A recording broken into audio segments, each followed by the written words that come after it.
Iya sih, kalau haji emang kita sama-sama yang pertama, terus yang paling menarik apa ya? Memang fisik ya, fisik berasa banget beda sama umroh. Audio Jungle.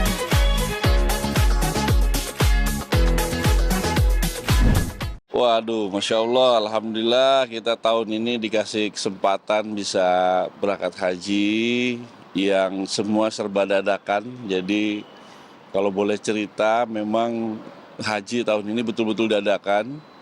Kita tanpa persiapan 7 hari menjelang keberangkatan tiba-tiba dapat slot untuk berangkat. Akhirnya kita berdua ya udah mutusin berangkat. Terus ya pas di sana alhamdulillah lancar.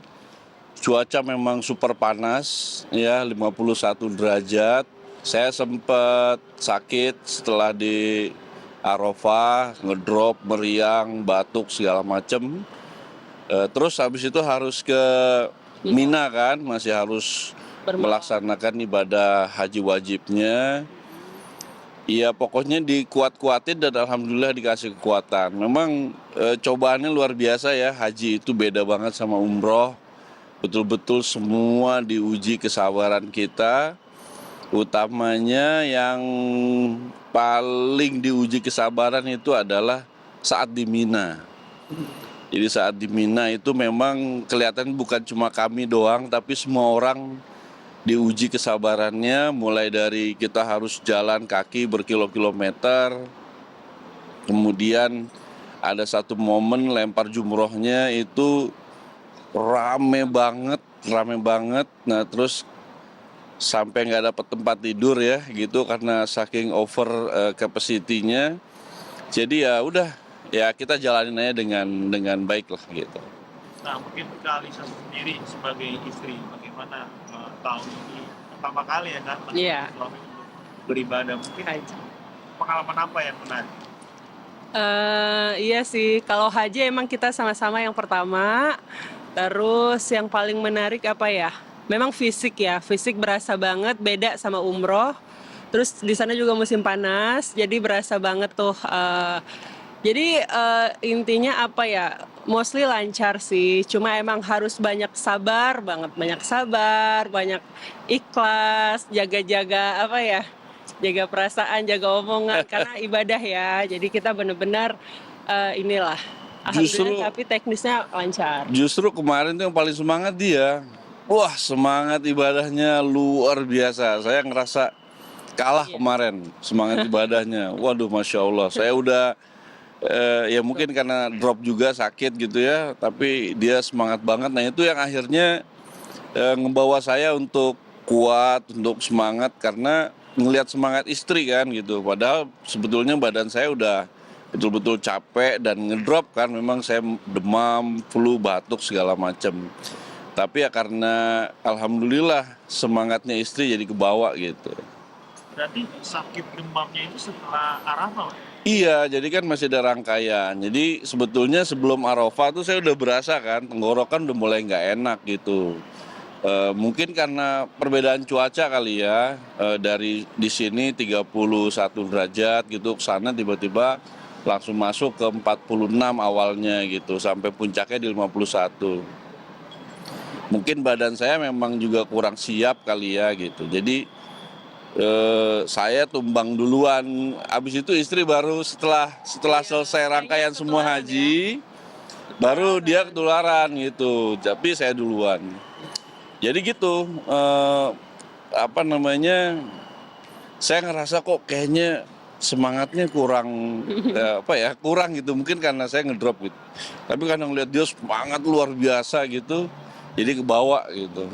Mas, bener nggak sih Arafah tahun ini penjaganya lebih ketat mungkin? Wah iya, Karena banyak mungkin jamaah-jamaah yang menggunakan visa yang Ya, betul. pusat ziarah. cerita nggak sih? Jadi ada cerita beberapa teman ya yang memang menggunakan visa ziarah. Itu memang luar biasa. Mereka bayar nggak murah. Ya. Kalau nggak salah dengar sekitar 400 juta malah bayar sekitar situ. tapi dia harus dikejar-kejar sama polisi sampai ngumpet. Cuma qadar Allah ya, pada saat akhirnya kegerebek di hotelnya, itu mereka berdua yang lolos. Jadi dari semua jamaah visa ziarah ya yang kena, mereka berdua yang lolos suami istri. Sampai akhirnya teman kita harus berjalan sekitar 2,5 kilometer nyamperin karena itu keluarganya. Itu akhirnya dipindahin ke ada komunitas orang Indonesia di sana. Dipindahin ke sana sampai nunggu nih kira-kira kita cari apa yang kira-kira bisa memasukkan mereka untuk melaksanakan ibadah haji seperti Arafah. Karena yang lainnya udah ketangkep gitu kan. Jadi memang banyak banget. Yang kelihatan banget itu karena pada saat di Arafah itu kan memang pintunya lebih sedikit ya, penjagaannya jadi ketat.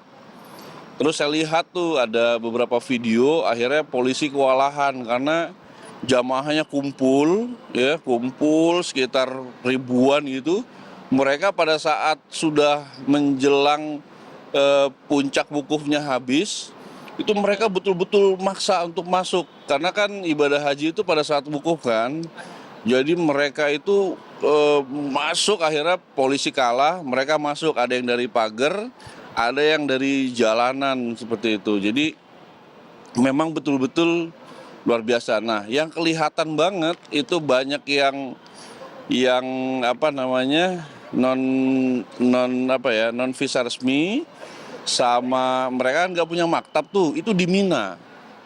Itu tidur di jalanan, mereka cari-cari air minum kemana-mana, minta ke sana ke sini. Mereka tetap melaksanakan ibadah ibadah wajib hajinya gitu. Karena kan dari Arafah terus ke Musdalifah kan.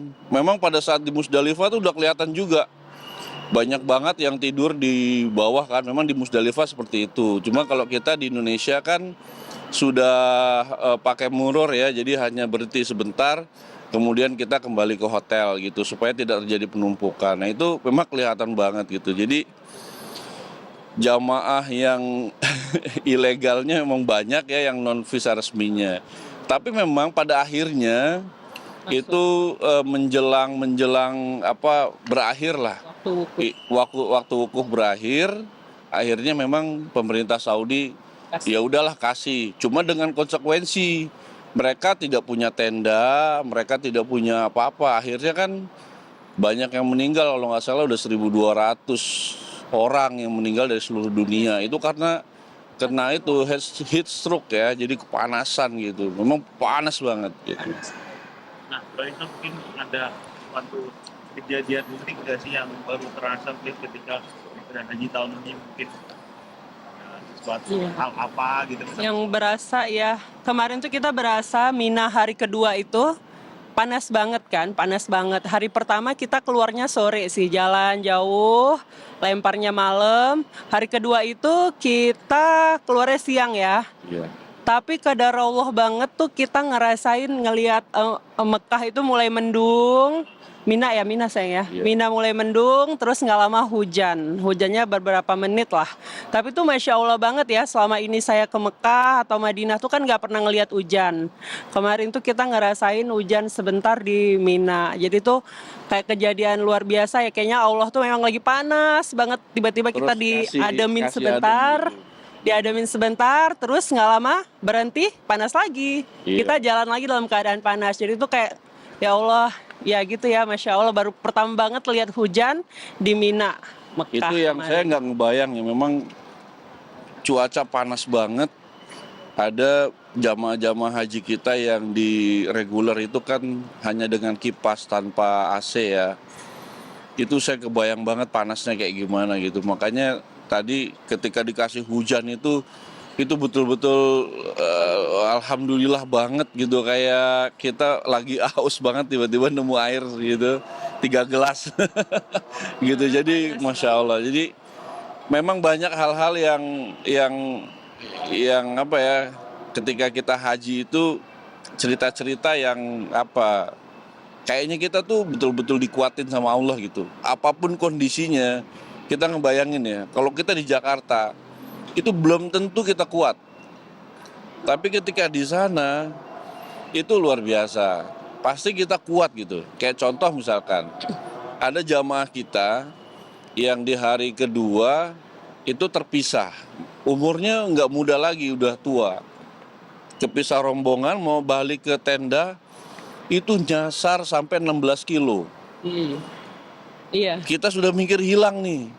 Kita udah mau hubungin petugas, tiba-tiba muncul di pintu tenda, assalamualaikum gitu.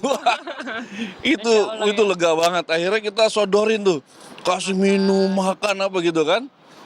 Sampai dia tuh saking apa ya, ngerasa capek mungkin ya. Waduh, saya nggak nafsu makan, nggak nafsu minum dulu kata dia. Yang penting saya udah nyampe dulu. Itu pun terjadi sama teman kita kan. Kemarin ketemu sama Tantri sama Arda juga. Dia juga harus jalan muter jauh berkilo-kilometer. Kalau nggak salah totalnya 18 kilo gitu. Coba bayangin, kalau di Jakarta itu pasti kita kebayang kan. Nggak mungkin kita kuat, tapi di sana karena niat kita ibadah, terus Allah juga memberikan kita kekuatan. Semuanya orang betul-betul kuat lah gitu untuk melaksanakan itu semuanya.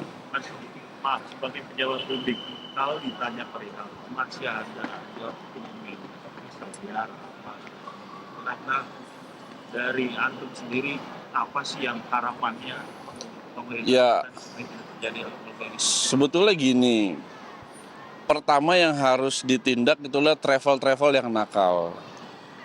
Travel yang nakal, dibuka hatinya agar jangan menipu jamaah.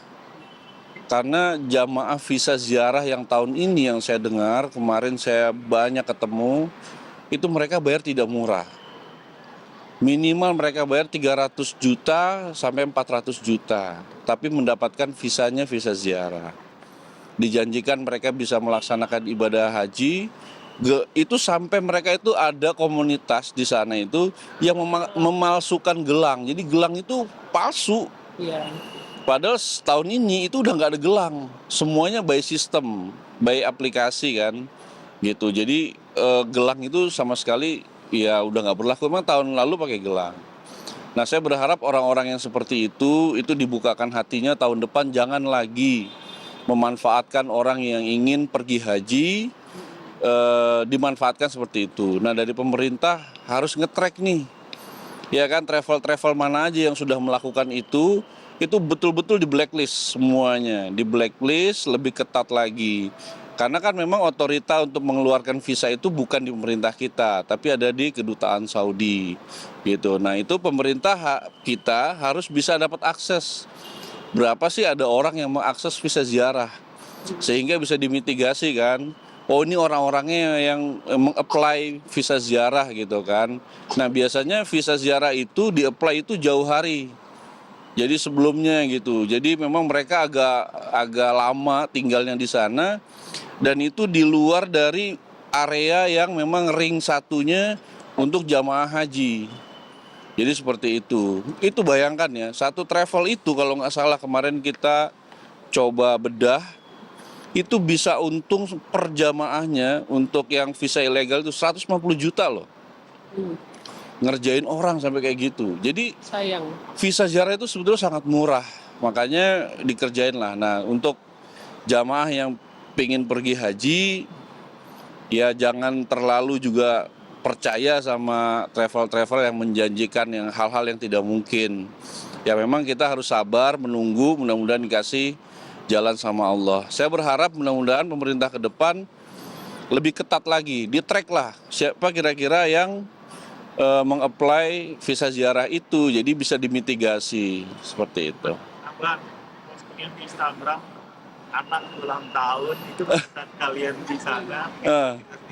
Nah ini ulang Iya, tahun. iya. Iya nih, Apkori ulang tahun pas kita lagi haji, dan karena emang haji dadakan ya, kita juga nggak expect, alhamdulillah bisa berangkat tahun ini. Jadi iya sayang banget sih sebenarnya kemarin kita nggak ada di rumah, tapi alhamdulillah ada neneknya, ada kakeknya di rumah. Dibikinlah kecil-kecilan gitu. Nanti insya Allah mudah-mudahan beberapa hari ke depan kita bisa bikin syukuran yang udah ada kita berdua lagi. Rencananya mau undang teman-teman sekolah, Iya, mau undang beberapa orang untuk teman-teman. ya biar dia seneng lah ulang Iya. tahun ada yang datang. Soalnya Kasih- kan kasih dia kado udah gitu. mulai sekolah, udah mulai ngerti gitu, udah banyak temen juga. Jadi nanti umur 5. Jadi kemarin yang ke-5 tahun itu pertama banget dia tanpa kita berdua. Tapi alhamdulillah kayak ada kado kecil-kecilan, kue gitu. Tapi nanti insya Allah kita bikin lagi yang agak rame lah. Udah ada kita. Pada saat ulang tahun atau Iya, kita video call, kita ini. Sebenarnya ini adalah kali pertama terlama kita tinggalin ya. Biasanya nggak pernah selama ini. Ini 18 hari haji. Paling lama sih ya kita tinggalin rumah. Jadi sedihnya gitu masih nggak? sedih sih. Sedih, tapi kesininya dia udah mulai ngerti ya. Karena kita bilang emang kita izinnya ini ibadah, bukan jalan-jalan juga gitu. Jadi di rumah tuh dibikin seneng. Adiknya Lisa beli kue Pada beli yang kue. bagus, yang kesukaan dia. Pada Beli beli kado. kado semuanya biar dia nggak terlalu ngerasa sedih lah walaupun nggak ada kita. Terus gitu. banyak yang datang juga, saudara-saudara pada datang pas ulang tahun dia. Jadi lumayan happy up Kori. Kemarin Kori, gimana ulang tahunnya? kemarin ulang tahun nggak ada mama papa sedih nggak? Sedih. Sedih ya, tapi dapat banyak kado. Kado kan? Banyak Kadonya apa aja? Kadonya apa kadonya aja? dari tete, dari om pater. Terus kuenya apa kemarin kuenya? Titanic.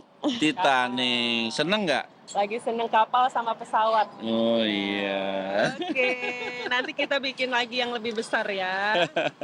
Sama Oke. syukuran. Mas, mungkin Ya. terakhir tambahan, ada doa nggak sih yang kalian aturkan khususnya mungkin ini haji pertama kali di tempat Iya, doanya minta lebih baik lagi dalam hidup ini, dalam beribadah, dalam berperilaku, terus juga lebih baik dalam semua hal. Pada saat di Arafah itu kita betul-betul merasa manusia yang sangat kecil sekali di hadapan Allah, di antara berjuta-juta jamaah yang semuanya ingin mendapatkan ampunan. Jadi doa kita yaitu mudah-mudahan karena dosa kita berdua juga banyak, kita minta diampuni kesalahan-kesalahannya, minta jadi lebih baik, dan mudah-mudahan insya Allah bisa pergi haji lagi di kemudian hari bersama anak-anak dan juga keluarga. Jadi awalnya memang pingin banyak berdoa terkait dengan hal-hal yang duniawi gitu, tapi begitu melihat situasi di sana, melihat kondisi yang sangat berbeda, itu justru lebih banyak kita berdoa meminta ampunan dari Allah, mudah-mudahan lebih baik lagi ibadahnya dan lebih taat lagi, lebih banyak ke arah sana.